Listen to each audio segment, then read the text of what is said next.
Good evening and welcome to the Rotary Club of Broadbrook, Connecticut's Service Above Self. My name is Jason Doyon. As we often do here on Service Above Self, we'll once again be exploring the vocational service side of Rotary.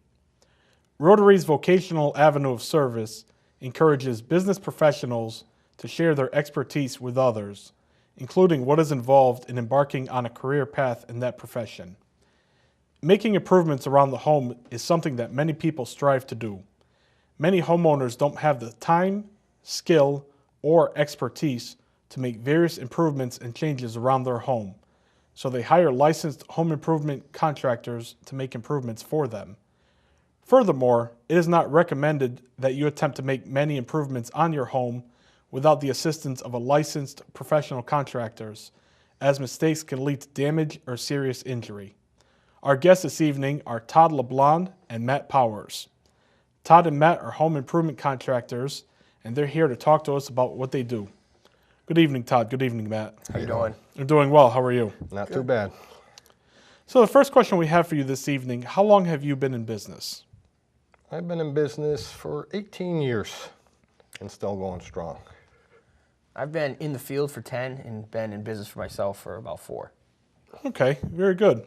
And so in particular, you talked about you've been in the field for 10 and in business for yourself in 4. Why did you get into the business? Well, I tried my hand in college, and the classroom never really appealed to me. I did it one summer, worked for a local guy, and loved it. Never went back to school, and then the rest is history. And me, I just liked the field of carpentry. Started doing it. Started off with doing a couple decks, working for a landscaper, and then I got into the decks and I tried everything. So did sheetrock, and everything I do, I just have to do it. I just have to conquer it.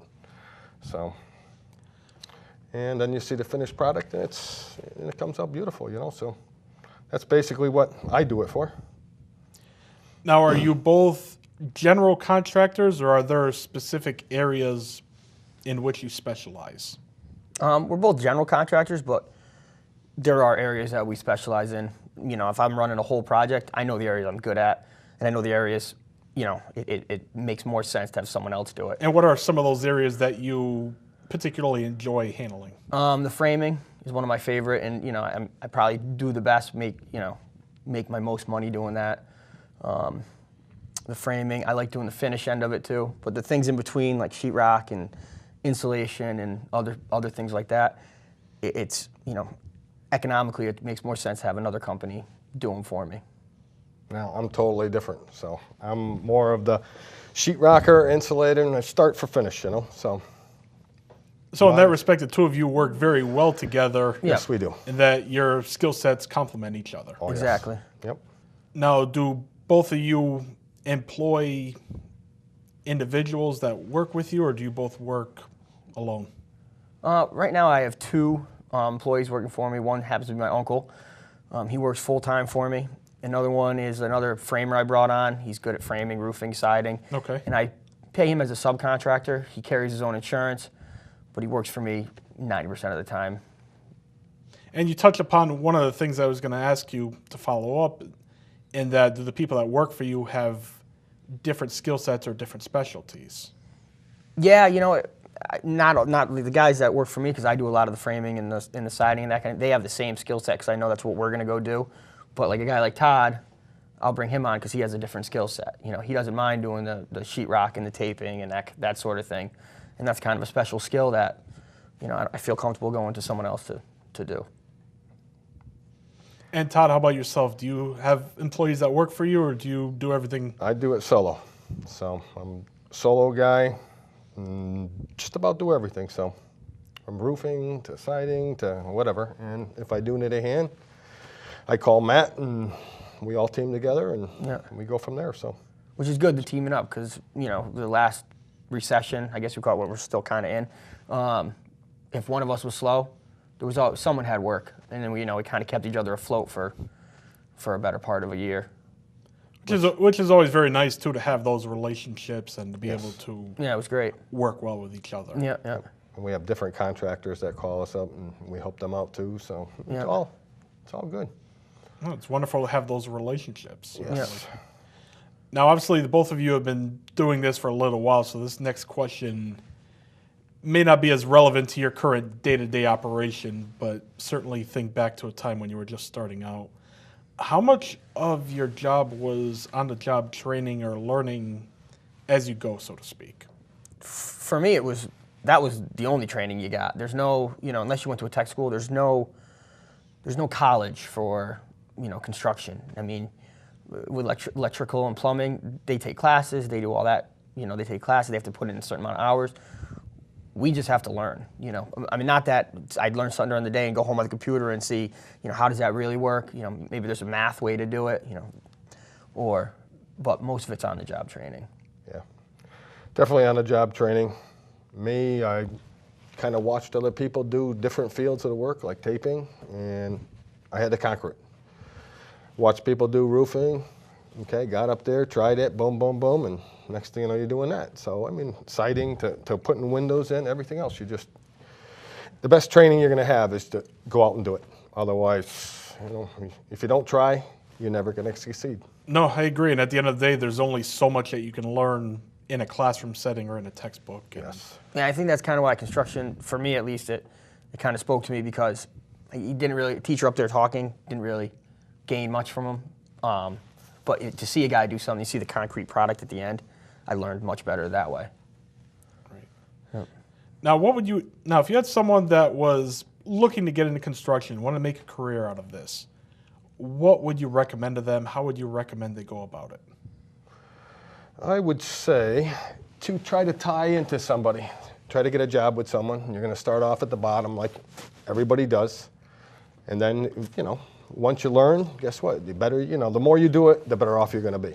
If you think you're just going to go to a tech school, will teach you, but as far as on-the-job training, that's going to be the best thing. So if you can hook up with a contractor and, be a grunt for a while, I think that's the way to go. But Matt might have a different idea. So I think the tech schools probably are great. If you knew right out of grammar school and you went to high school and you said, I'm going to go to tech school, that probably gives you a great starting point.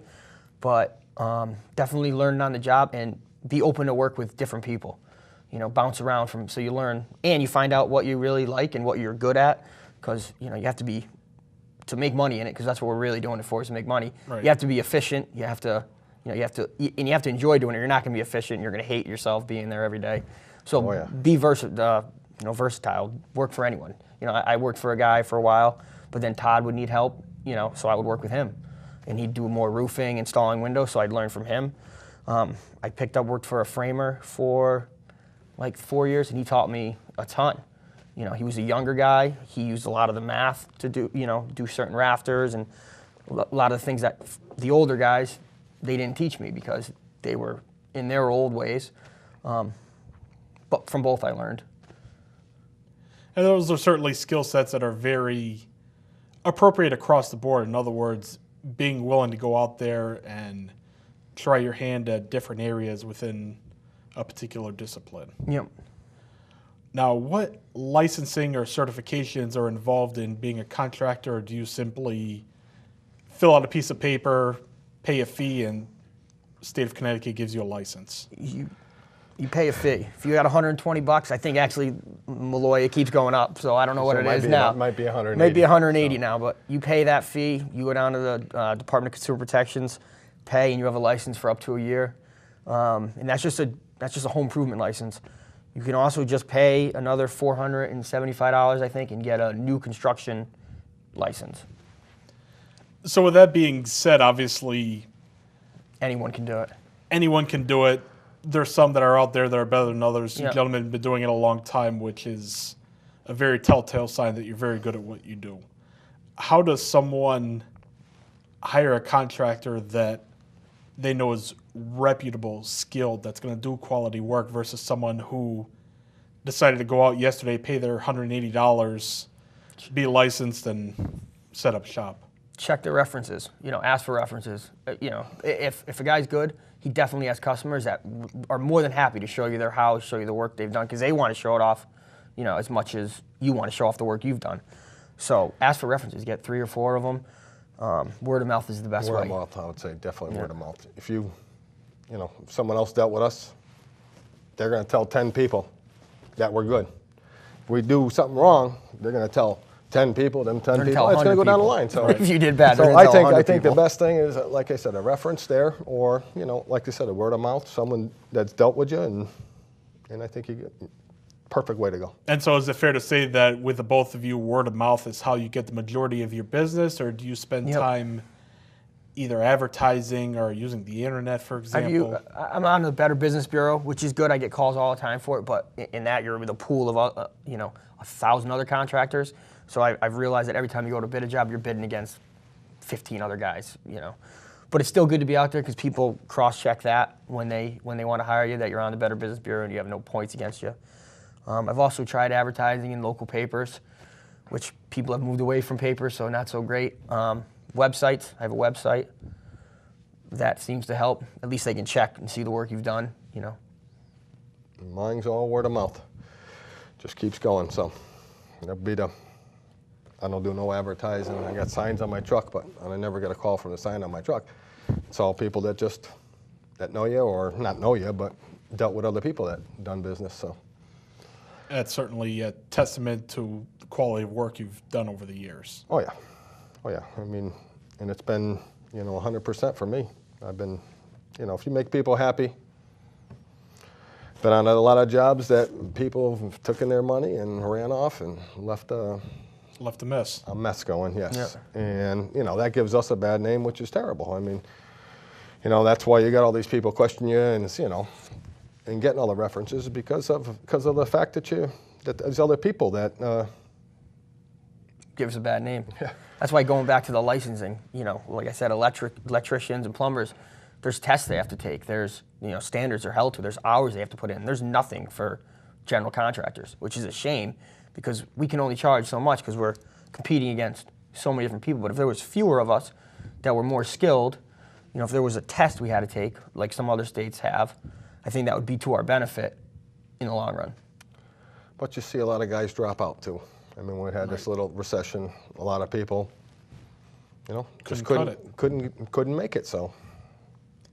And now along those lines, though, I guess it's not a formal test, but in a sense, you still have to deal with building codes. And so obviously building codes change pretty often. Being busy businessman, how do you stay on top of things and make sure that you're up to date with the latest and greatest that the building codes have to offer? You know, I mean, for the most part, a lot of it's, you know, with construction, it's common sense, you know, if you're building something. And nowadays, a lot of the plans, they're pretty specific. They tell you exactly what you know, especially for framing, everything's engineered. A guy's got there's a stamp on it. So if you follow that, you know, the town can't say anything. Like, this was stamped, you approved it, you know, I followed the proper steps.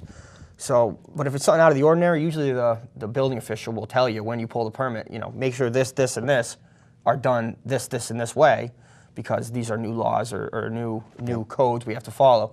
But for the most part, it's common sense, or it's in the plans, or they'll warn you. Because if you were to keep up with, you know, Todd, the same. We do jobs in every you know, more than one town, and each town has different standards, so it'd be impossible to keep up with them. Yeah.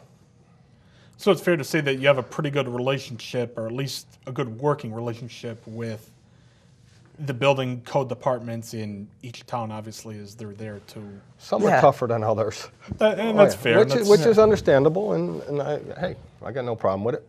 Yeah, some towns definitely hold you to a higher standard. You know, the more populated towns, if you're in West Hartford, houses are right next to you. They don't want your project infringing on the neighbor's project, so they hold you to a tight, you know, tight set of rules. You know, if you're in the middle of Putnam or some other town that's a little looser.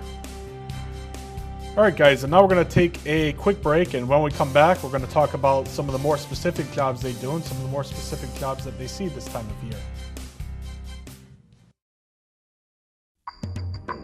Because of them, 5 million people do not have polio. Because of them, families will not have to beg for a meal tonight. Because of them, thousands of high schoolers will never be known as dropouts. They are the 1.2 million members of Rotary, everyday people working together to push hope forward. Rotary, humanity in motion. Every child is curious. George, look what I found. Turn their curiosity into a lifelong love of learning. That's a periscope. It's one of the most important gifts you can share. Create a curious reader. Oh, you want to build a castle like that one? This is super bedtime reading. Share a book together today. Visit read.gov. Salam. Jam. Shanti. We all want the same thing. Peace. And Rotary clubs Salam. are making it happen. Through international scholarships to promote peace around the world. Rotary, humanity in motion.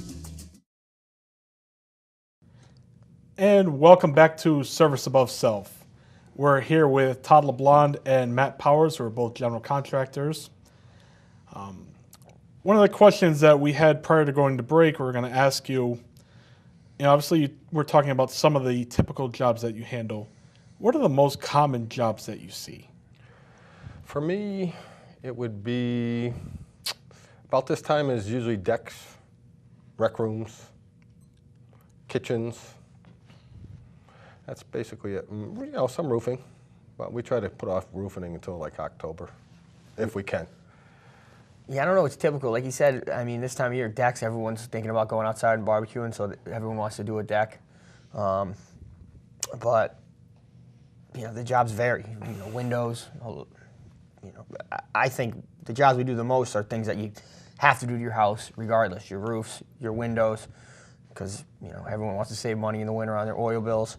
So those are the jobs I think we see most, the necessary jobs. And then you were sort of alluding to one of my following questions. There are certain jobs that you see with certain seasons. You were saying you like to do roofs in the fall. Obviously, we're in the springtime right now. You see people want to do decks. Are there other, quote-unquote, seasonal type of jobs that you see? Yeah, like the roofs are seasonal because people, they had problems with the roofs the winter before. So then they forget about it, once the snow leaves. But when it gets to be October, they start thinking, hey, the snow's coming back, so let me get my roof done so I don't have the ice dams I had last year.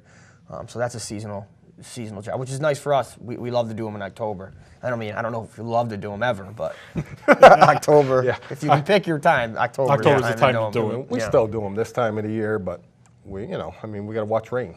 April showers, May, bring the May flowers. So we try to push them off as long as we can, but if we can't, like there's a new house, we'll do a couple roofs here and there, but we just jump on them and get them done. So. Now, talking about some of the jobs that you have to do. Obviously, you're working in the field every day, but part of owning your own business, there are other jobs that you have to do. Bookkeeping, administrative, billing, those types of things. How do you handle that? Not very well. It's tough because, out in the field, I know what I'm doing. I understand the work. The estimating, that's a huge part of it. You can't rush through it. Just because you're tired at night and you go home and you want to get this estimate out, the customer wants it, you can't rush through it because that can cost you a lot of money in the long run. The collecting is also hard. You don't have time to run around or make phone calls and collect your money. I find that to be one of the most difficult things, is getting paid when you're finished with the job, unfortunately. Me, it's a lot of time. You got a lot of time going out quoting, looking at the job, and then you got to come home, and you're already exhausted from the day's work, and you got to try to quote it. Which people do give us, a little time, is, we'll say, hey, we'll have it for you in about a week. Because, there's times where you come home and you don't want to. There's last thing you want to do is you're exhausted that you don't want to write a quote up. Sit in front of the computer. That's sometimes the last thing. I'd want to sit in front of the TV. And that's probably the toughest. But we have to do it, and it makes for a long day. So you got to do what you got to do in this business, and that's what you have to do. What is some of the overhead that goes into your day-to-day business? For example, tools, trucks, offices, equipment, those types of things, what are some of the typical overhead? Fuel. Fuel's huge. We have to drive trucks because, Right. you can't drive a Honda Civic. And you're putting $100 in every 2 days in your gas tank. That's huge. Just everyday tools, saw blades, nails, little things like that. At the end of the day, it's every day you go to Home Depot or you go to your local, lumber yard, it's $100 before 8 o'clock in the morning. That's my biggest overhead. And obviously your employees, but they're making you money, so I don't consider that overhead. My biggest, mine would be fuel. I got a diesel, and as soon as I bought a diesel truck, the diesel prices went up, past gas.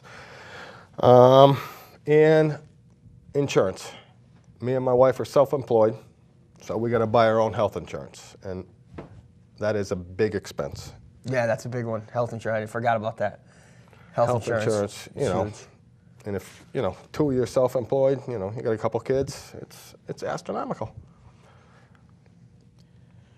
Really is. Now, if you have someone, going back to the things that you like to do, if you have someone that's looking to upgrade, for example, the kitchen or any particular room in the house, what factors do you take into consideration? What factors do you advise them on when they're trying to determine whether they gut the whole thing and start over or simply refurbish a few areas? I think you always try to sell, it's a business, like I said before, you always try to sell. Let's rip the kitchen apart and redo it. But if you're the homeowner, you got to think, am I going to live here forever? Is this my forever kitchen or bathroom? And does it make sense to redo this, with what I can get for my house in the long run? Or do I just, slap some paint up, reface the cabinets, and, get a little more money when I sell the home? So you kind of got to weigh, what your house is worth and what you're willing to spend and how long you're going to stay there.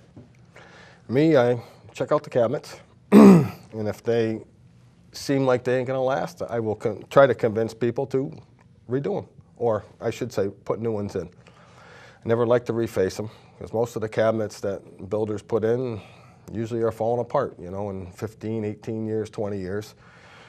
And, I send them out, I let them look at cabinets, and hopefully it goes good. And there's, different things in bathrooms. I mean, I'll go into bathrooms and there'll be, the old blue tile, the old gold tile, and they want to updo that. And I mean, that's pretty simple. Just take down the old sheetrock or plaster and give them a new bathroom. Now, if a homeowner is looking to maximize the value of any repairs, they're on a fixed budget, they have X amount of dollars they can spend, and they really want to get the most bang for their buck, what projects do you typically see that will allow them to do that? I think, one that's a necessity in that when a new home buyer is looking at your house is your roof. That's like the first thing an inspector will point out to them. And the first thing, a homeowner doesn't want to deal with that when they buy a new house. They don't want their roof leaking. So I think that's a big selling point. It's not the most glamorous, but it's a necessity. But definitely bathrooms and kitchens. But you just got to be careful not to outdo your market. But that's definitely, when you walk into a house, you spend a lot of time in your kitchen, and you spend a lot of time in your bathroom, so you want it to be nice. And windows. Windows are another one. Windows that are drafty, obviously going to cost you more in the winter. So you got to factor in that.